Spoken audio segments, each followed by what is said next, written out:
Thank you for joining us on the Overcomers Overcoming podcast series, where we profile those who have overcome or those who are in the process of overcoming any life topic. We have three objectives with this podcast series. Our first objective is we want you to know that whatever you're experiencing in life, whatever you're encountering, you're not alone.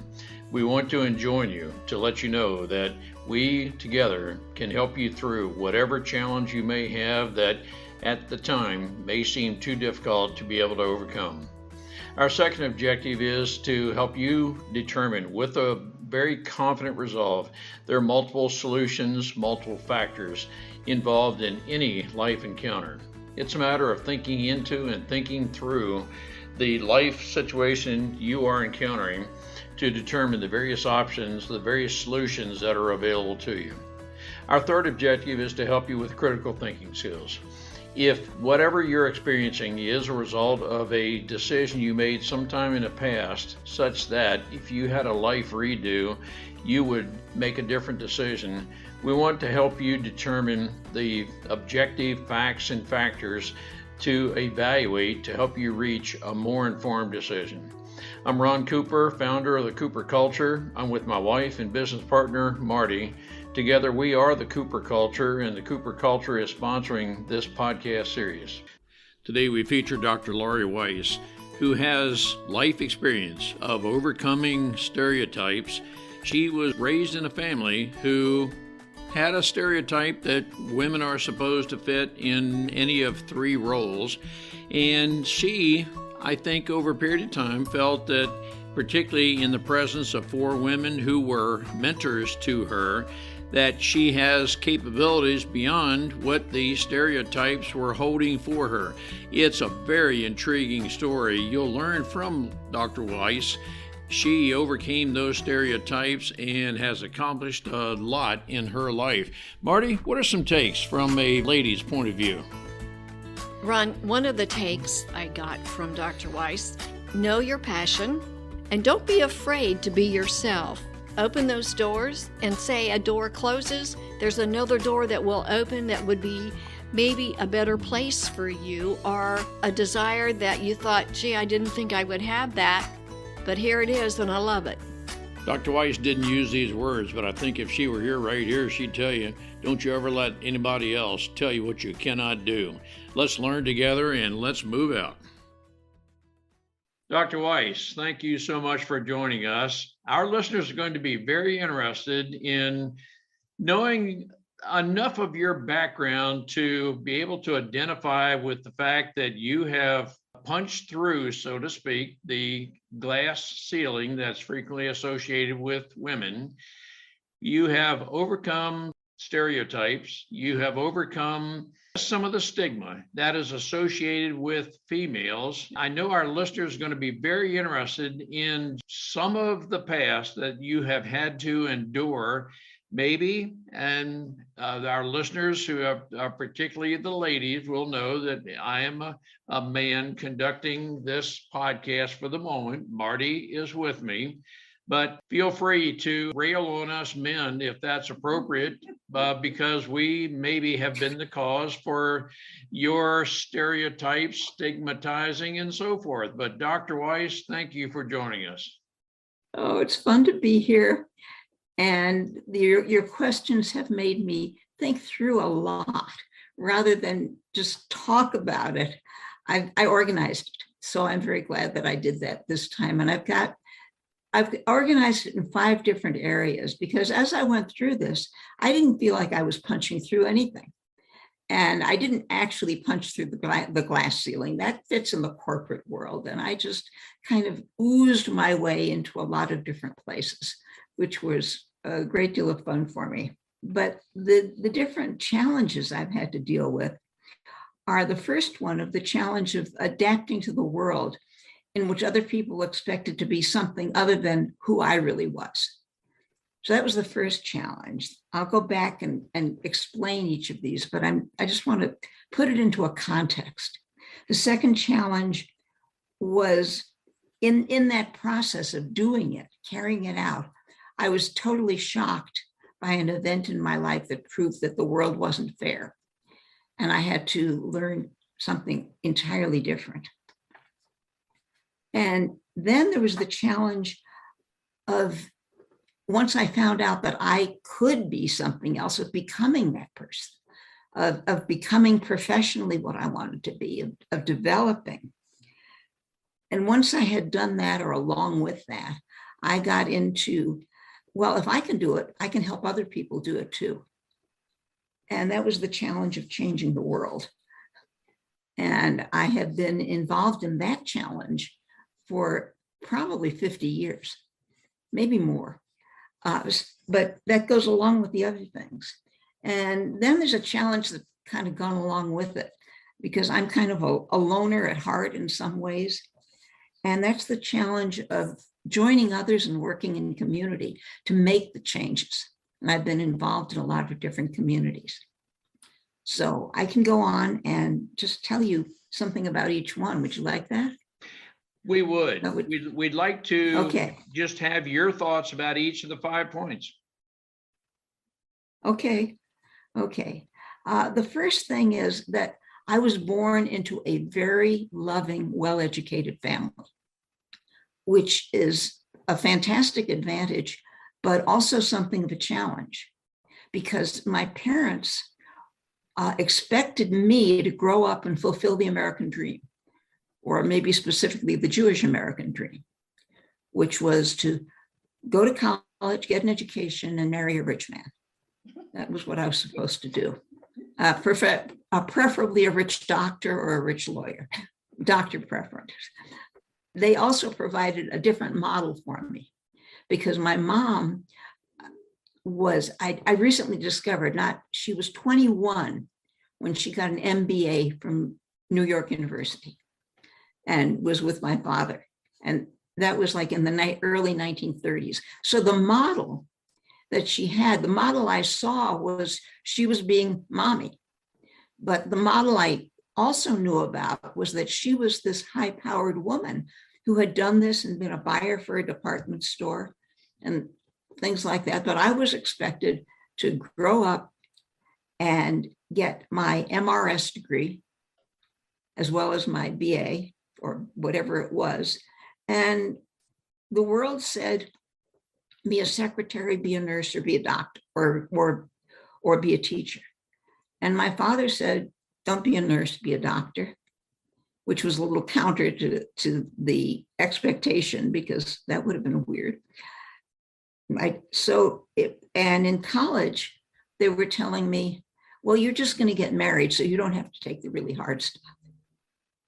So I did that. I did everything that I was going to do. I did marry a man who was in graduate school to become a psychologist, a PhD doctor. And I was supposed to help him do that and all that.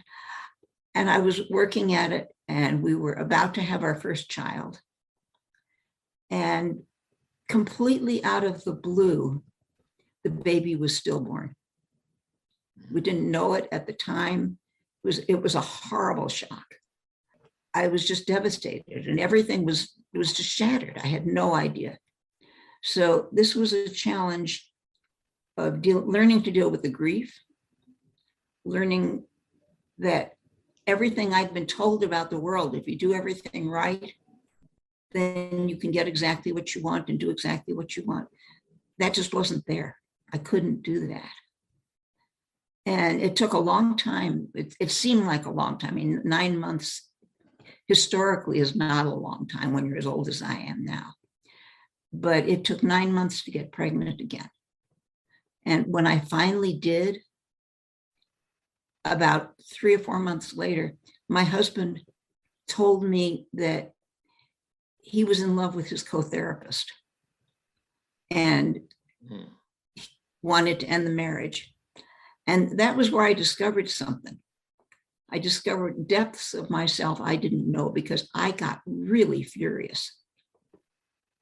And I knew his co-therapist, and if there was somebody else in the world who was really like me, it was her.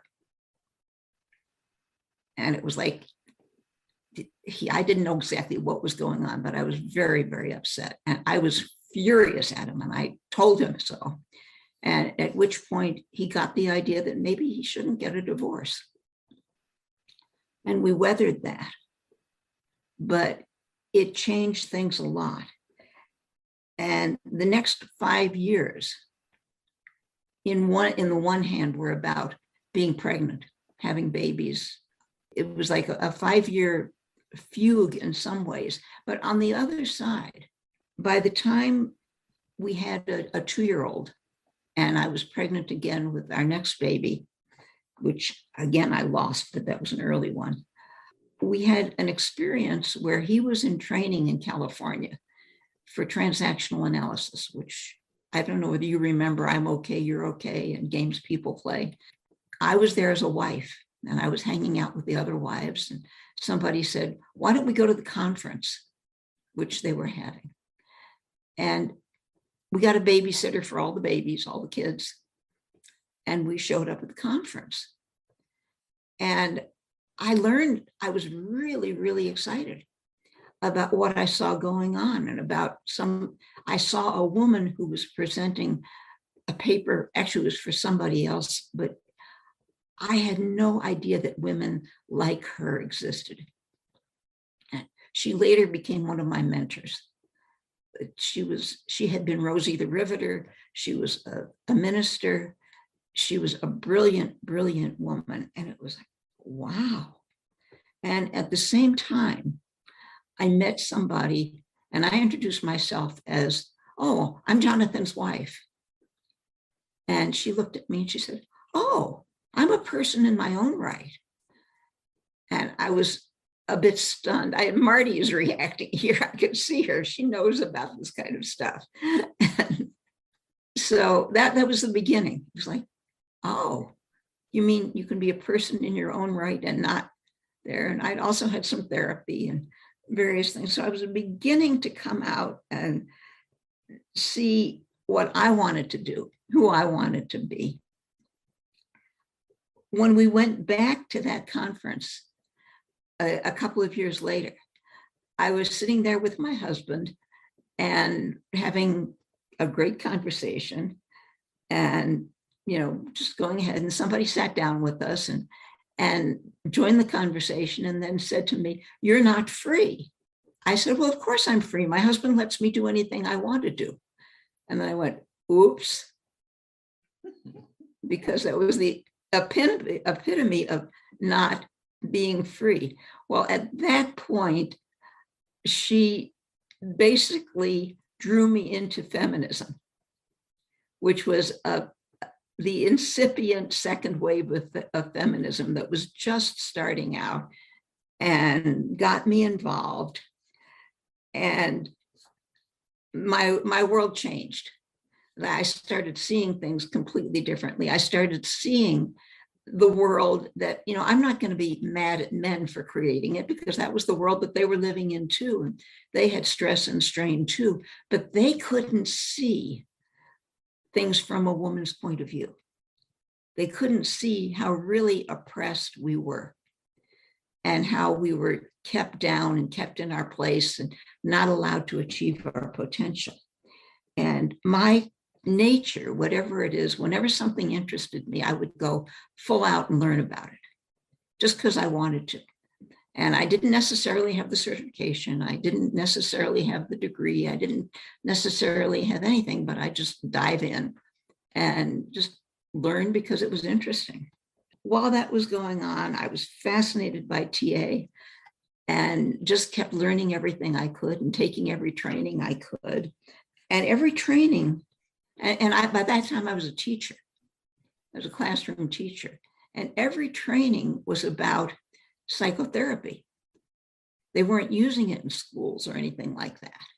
But I kept saying, I could use this in the classroom. This would be really, really great. And I wanted to learn more and I wanted to learn more. And so I did. And one day, one of my mentors, another teacher, another woman, said, you're about ready to take your clinical exams. Well, I had a BA, no professional degree, whatever, but she was inviting me to take my exams to be a psychotherapist in a professional organization and get certified. And I did. there I was with a certification as a psychotherapist. By that time, I wasn't a classroom teacher anymore. We had moved to Colorado and we were starting the TA community. And again, this was spreading something. Well, maybe this was the first time. I was spreading something that I knew, spreading the information about it. And we were having a really interesting time having meetings, and I was organizing them. And my husband and I were teaching transactional analysis, often to teachers, sometimes to therapists. And finally, he left the job he had, and he and some colleagues opened an office. And I said, I want to be one too. I want an office. So I got to be a psychotherapist without any kind of a formal license or anything. It was the 70s, things were good. I had a great time. Meanwhile, I was sneaking in teaching feminism. I was teaching a class called A Woman's Life Is, which always led to starting a consciousness raising group. And so I was just dotting the world with consciousness raising groups for feminism while I was doing that. And I also became a certified feminist therapist, which led to another interesting track. So things developed, one onto another. We had to learn how to balance work and family. Because I was working, my husband was working, we were doing basically the same stuff. One day, I had a program where I was working with about 30 people. And he had a couple of clients. And one of the kids was sick. And so he immediately started talking about how I should stay home. And, he could maybe fill in for me on the program or reschedule it or something like that. And I woke up and I said, you reschedule. I will do my thing and I'll get out there. That kind of broke things up for us. It was like, oh yeah. Because I had was and probably still am in a relationship where we were taught to be codependent. The world was codependent. The world said, be codependent, do it that way, be the woman behind the man, support him. And I was doing that very well. But it wasn't until we were in a workshop together where we did personality profiles. And in the personality profile, it became very, very clear. I was the leader. I had the leader profile, and he had the support profile. And we'd been trying to do it the opposite way. I was trying to support him, and he was trying to lead while I was pushing really hard from behind. So that helped us switch, and things got a lot easier at that point, although we still had to deal with the world. Like when he was home, because it was his turn to take care of the kids, and a reporter was interviewing him about his work, she said, oh, you're babysitting. And he said, no, I'm taking care of my children. And she said, oh, but you're babysitting. He said, no, it's my responsibility to take care of my children sometimes. So we were both out there at that point. And we learned something new too. We learned a whole set of material from the transactional analysis community about how people discount each other in their conversations. And we had converted a whole community into the whole TA learning community into becoming aware of that. And that changed things a lot. Dr. Weiss is encouraging you to know who you are, be aware of who you are. That is your strengths, your passion, your personality. For personality, Marty and I are DISC certified. We strongly encourage you to get a DISC personality profile, which defines how you're wired, your personality, who you are, your disposition. Dr. Weiss explains that she was a part of a family whose mindset was women are supposed to fill a defined role. Dr. Weiss, through a personality profile, determined, and she and her husband reckoned with the fact that she is a leader, he is a supporter, which to some degree was counter to the stereotypical roles they were each a sign to follow. So once we know who we are and our strengths, and we pursue those strengths, the passions, we can conquer virtually anything that we choose to. As Dr. Weiss continues to explain, never stop learning and push on open doors. We were going along in this way, and a colleague challenged us and said, well, if we're so smart, how come we're not rich? We got a workshop for you. And we were invited to participate in a workshop in Vermont about money and you, which was so exciting that we wanted to bring it back to our colleagues in Denver and our community in Denver.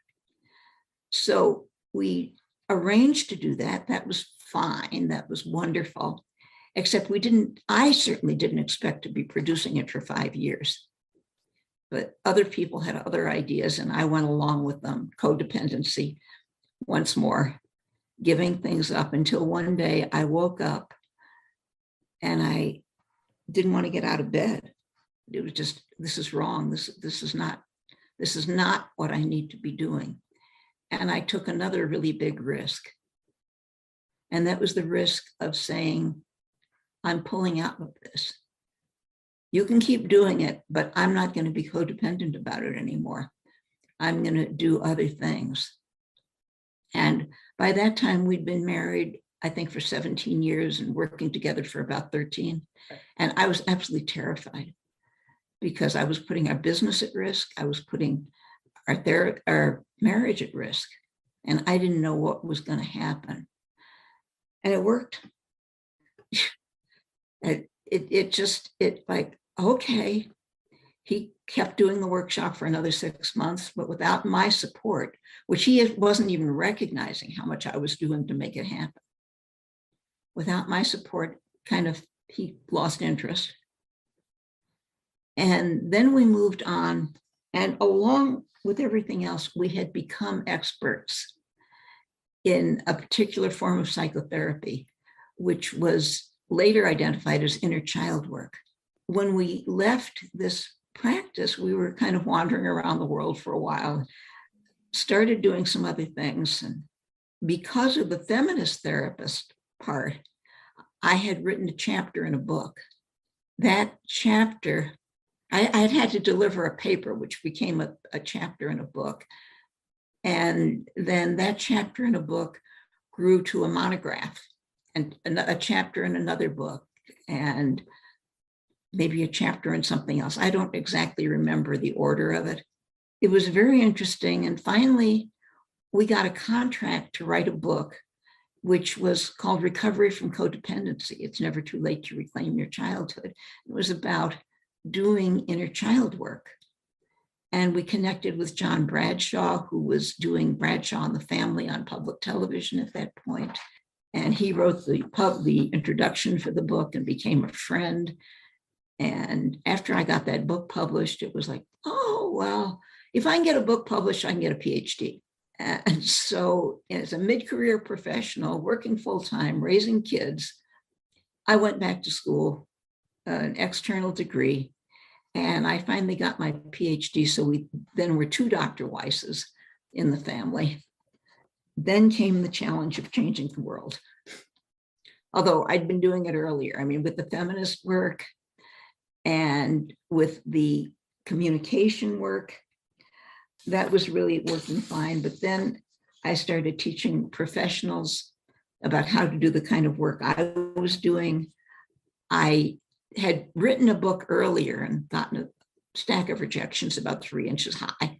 That was really my second book, but then the first one was published, and then another book, and we were on the speaking circuit for the Adult Children of Alcoholics movement, which was exciting at the time. And we were doing the inner child work and had a book that was selling well. It was a bestseller, really. I mean, now no way does anybody sell 40,000 copies unless they're, New York Times bestseller, but we sold 40,000 copies. And life was very, very, very busy. We were on the speaking circuit. We had our therapy practice. I was working on my PhD. I had a contract for another book that happened more or less accidentally because I had heard the world of psychotherapy was changing. Managed care was coming in. We weren't going to be able to do the work that we had been doing. It was just too far out on the edge. They would not cover it. We didn't want to do it. And we heard about coaching, which was brand new at the time. Nobody had really thought very much about it. There was like one man pushing it. And we got connected with him, became coaches as well as psychotherapists, and developed a whole new area of practice and a new way of doing things. I had written another thing sort of accidentally. I was going to write something about my business book, which got done in there somewhere. All of a sudden, I found myself writing tips for relationships. And I was writing this book with using a team for support, using a team of people on the internet. And it was such an exciting time. I was in the coach community and I was doing that. And I wrote something, which was a little pamphlet called 124 Tips for Having a Great Relationship. And these things don't sort of, the timeline isn't clear here, but that led to me becoming a relationship coach and writing books on relationships. In what's happened, I wound up with a series of 7 books on relationships. And I was absolutely ready to retire. I was 70 years old and things were okay. And I was having fun. The world was good. I was thinking, it's time to quit. And then I came upon this incredible energy therapy process called logosynthesis, which came out of Switzerland, which was almost unknown in the United States, and which let us do the work that we were doing, helping people change in a fraction of the time with a fraction of the pain. It was so amazing that we had to go learn it.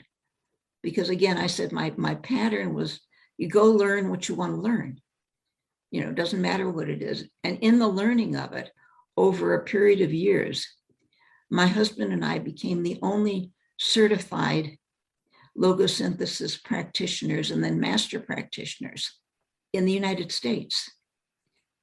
And we still are.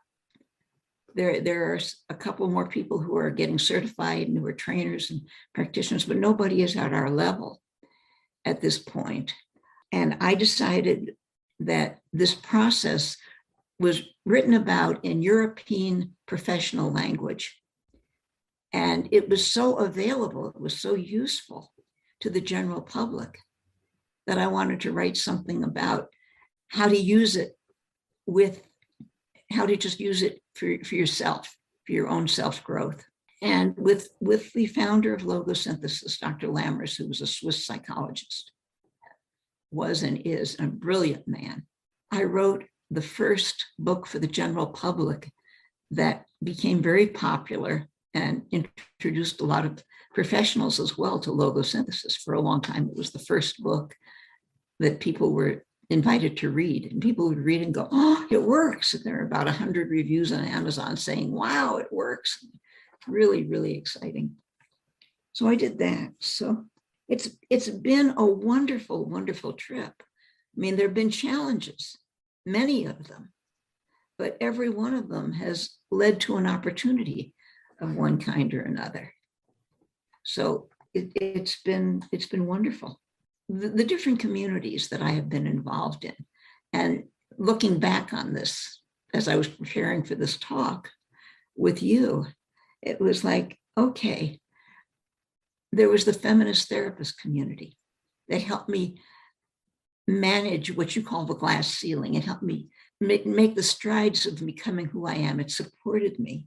There was the transactional analysis community, which 50 years later, I'm still involved with. And now I'm one of the very senior people there. And I'm not doing very much. I just recently retired from the United States Steering Committee of Transactional Analysis, but it's all over the world now.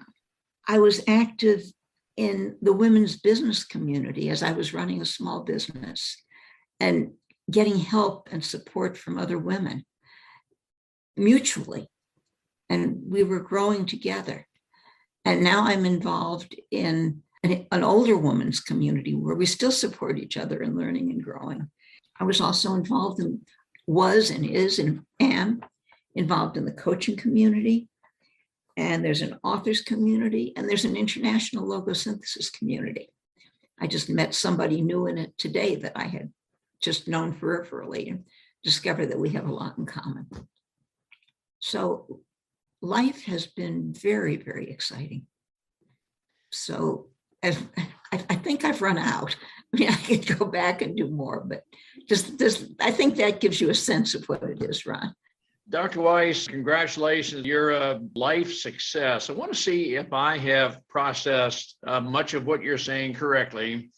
You were a part of a very vibrant family, but there were some expectations of maybe fulfilling 3 roles. I'm going to use my own term. One of the implicit roles of a female was to be barefoot in the kitchen and supportive and so forth. You did not say that. I'm using that term merely for the sake of emphasis. But you were with a particular female mentor, Rosie the Riveter, who, it seems to me, helped you determine that you have far more capability than what you were being able to do. She helped you become the real, I guess I would use the term Laurie Weiss, by developing your potential. And I'm using some terms you did. Well, let me correct you a little bit there. She was not the only one. There were 3 or 4 different women of her generation who were helping me in all kinds of ways. I loved it. I was so blessed. And it's been my joy to try and pass that on to other women. So now go back to what you were doing. Sorry to interrupt. Right. But I wanted that to is that good. clear. Through 4 women, they helped you realize your full potential. And you, it seems, felt that with their mentorship, you really can be the lady that you were, let's say, born to be, to live your potential, albeit it didn't fit the family mold. And so if I've come somewhat close to summarizing what you said, I'm very interested in what your thoughts are, Dr. Weiss, for the females listening right now. And it could apply to any male, I think. I don't think this is gender specific, but for any person who's not living their potential and they feel that there's something more to me, there's something more to life and so forth, how would you tell those people to discover their full potential and be the Dr. Weiss that I sense you have become, but you had to come out from underneath some stereotypes? I definitely came out from under stereotypes. Stereotypes still exist. There's a lot more space, but still, women still do the brunt of the housework and the brunt of the childcare work and things like that. And men are still expected to be real men, and that's defined in different ways.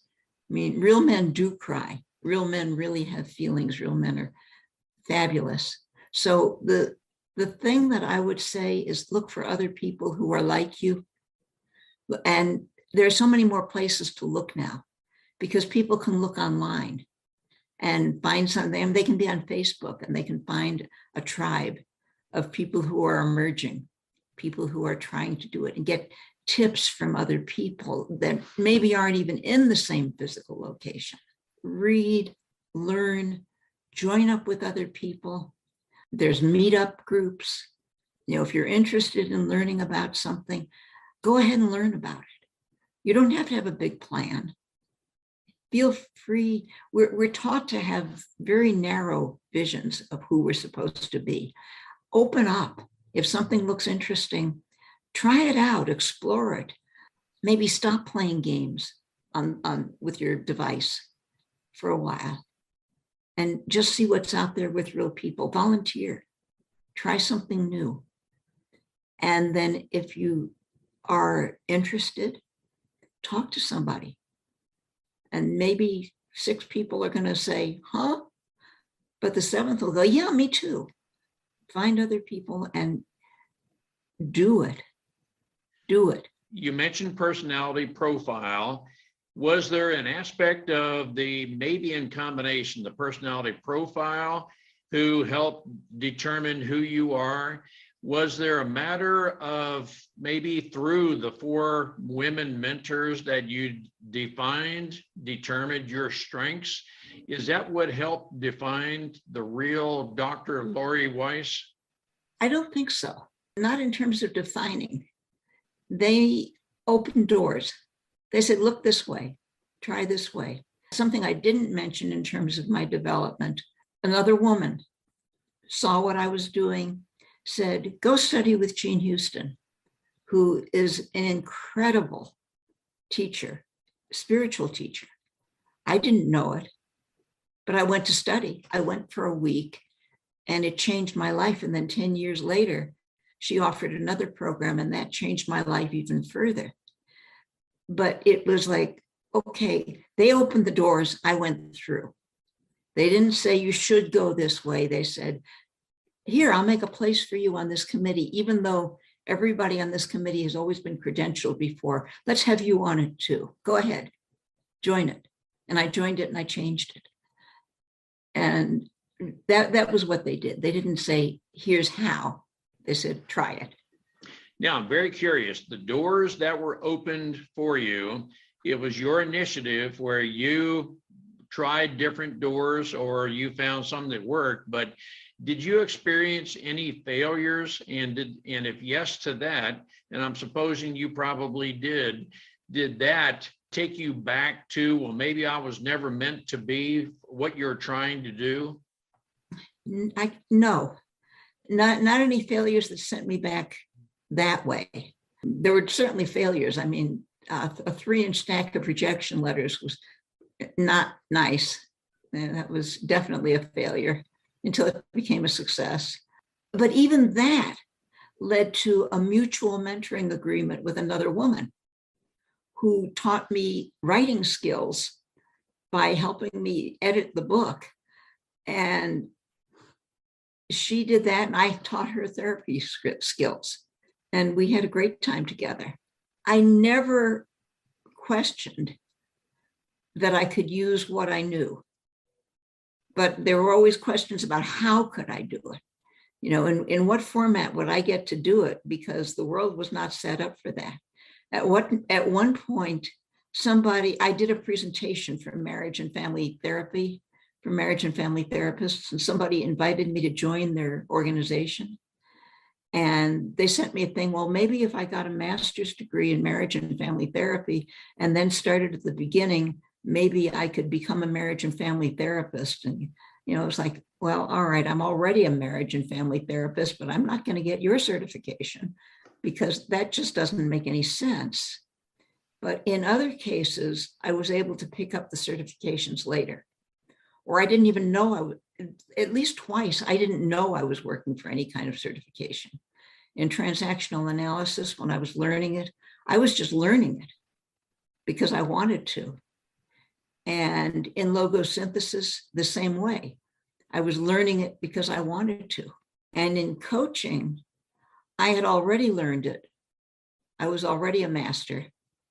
And they had a program for being grandfathered in as a master certified coach. And it was early on, and I had people vouch for me, and I was certified. I was grandfathered in grandmothered in perhaps as a master certified coach. So those are certifications that just sort of came along the way. The PhD I did work for, and that was hard work. And that was to be official in the world. It made a difference. But I couldn't do it in a conventional program. I had to do it in an external program that I could arrange to do what I wanted to do, because that was my style. And I combined 3 fields. I combined child development and adult education and psychotherapy in one field. So even there, I was a pioneer. And the exciting part is that work maybe getting into a UN program in South Africa some 30 years later. So, 25 years later, it's mind-boggling to me that that could be happening. Well, several personal characteristics come to my mind. One of them is resilience. Another one is you have a determination. Once you have discovered yourself, your strengths, through the power and the mentoring of 4 other women, what I'm determining from you, Dr. Weiss, is that you, after knowing yourself, your capabilities, you made up your mind that you are going to go in the direction you're going, and nobody will keep you from achieving. If I am recalling correctly, you earned your doctorate degree at age 54 or something very close to that. And you are 54. A very, very determined lady who, once you've set your course in your mind, no one is going to keep you from achieving the goals that you have set. Have I mischaracterized any aspect of Dr. Laurie Weiss? One little bit, which is I don't set goals for the most part. Little goals, but I don't have anything about what's going to happen. Nobody can keep me from learning what I want to learn. That's what nobody can keep me from, because I keep doing that. I want to say, and correct me if this is not right, to the person that wants to do something, would you say, don't be afraid to be you, just do it? I would say, don't be afraid to be you, just do it. And if you start to be you and people push you back, then maybe don't show them that aspect of you. My parents never saw the whole me. They saw what they wanted to see, and I was careful not to upset them. And they were proud of what they saw. They were glad of that, and somewhat distressed that I was back in the workforce before my children were grown. But they worked it out. It was okay. So I would say be careful, because sometimes there's a lot of pushback. I mean, I'm sure you've experienced that as a woman. Mm-hmm. And so go gently, but keep on doing it. Mm-hmm. Don't stop just because somebody else says that, oh, that's not you. Of course you can't do that. Women can't do that. Do it anyway. Mm-hmm. I know, Marty, that I know that this is an audio, but your listeners don't know that we can see each other. And I could see Marty cheering me on as I'm going through this. It's really fun. Yeah. Another thing I'm learning from you, Dr. Weiss, is I think you're telling our listeners, never stop learning, never stop having a desire to read, learn. The more you learn, the more your mind is stimulated into thinking different things. Anything is possible. Am I characterizing a lot of you? Yes, definitely. Definitely. Think. Don't swallow things. Think about them. Question things.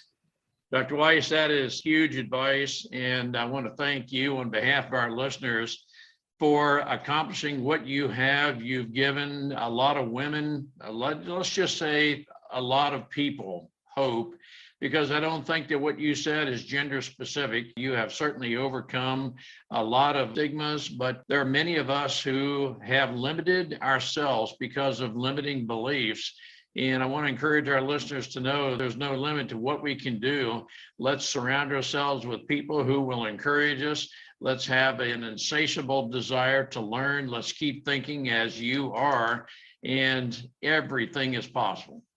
Yay, love that. And my books will help. Send them to my website where they can see my books.